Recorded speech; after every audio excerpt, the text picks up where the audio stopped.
5-year-old Sophia and her sister Lila could hardly contain their excitement. They had their princess tiaras on even before they reached the gates of Disney World. The girls and their parents, Doug and Andrea Dobert, were on their first family vacation, a trip that held a special significance and required months of planning. It was a lot of new experiences for all of us, and I just wanted to be doubly and triply prepared.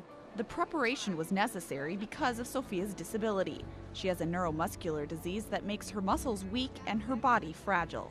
Her cognitive skills, however, remain unaffected. Andrea packed 15 suitcases just for Sophia's equipment and medicine. She had to arrange for all of it to go on the airplane, including Sophia's adapted stroller, her wheelchair, and the machines that help her breathe. Andrea also arranged for several other important people to come on the trip: Sophia's nurse and the girls' grandma and great aunt. It was because of their help that the trip went so smoothly. It required an immense amount of planning and preparation, but I never once thought, well, this is just too much work to do this trip. The trip was a gift to the family from the Make-A-Wish Foundation, which gives kids with terminal or chronic illnesses like Sophia's a chance to fulfill a dream. But the vacation wasn't a week-long break for the family. Sophia's condition requires round-the-clock care to keep her lungs clear and her body comfortable.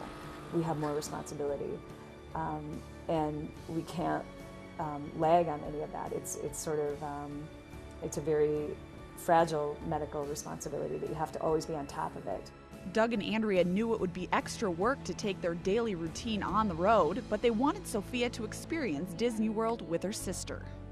To us, this was a celebration. A celebration of all she's overcome in the past year. She's had several operations, emergency surgery, and she spent 2 weeks in the ICU with a respiratory infection. She's just had kind of a difficult year. Through all of these experiences, she's always just this big-eyed, hopeful, wonderful little girl. The Doberts' reality reveals a challenge that all families with a special needs child face. They have to figure out how to build a life that is as normal as possible while planning around the needs of their child. All in all, it's just, it's all about putting effort into it. I think most parents would do that.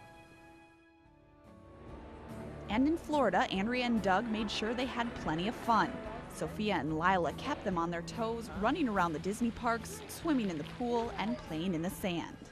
We're just so happy to be able to see her get away from any kind of medical environment or any kind of surgical procedure, and all the unpleasantness that she has to deal with that, and just have fun. During their 7-day stay in Florida, the Doberts saw firsthand how certain people and places understand their reality. Andrea and Doug watched with gratitude when the Disney World employees treated Sophia just like the other children. You don't find that very often. Most people kind of keep their distance a little bit. They're a little bit afraid or not sure exactly how they should communicate with her. And because they were all handicapped accessible, Sophia was also able to go on the rides like Dumbo the Flying Elephant and the African Safari. Andrea says this was one of the few places where they had an easier time than the general public. They went to the front of the line for all the rides. There was a private air-conditioned room when Sophia needed to cool off. Andrea says it's not like that most of the time. Most other places, whether it's just a playground or a school setting, you'll always have more challenges. One of the family's best memories is of Sophia's special meeting with the characters from Sleeping Beauty.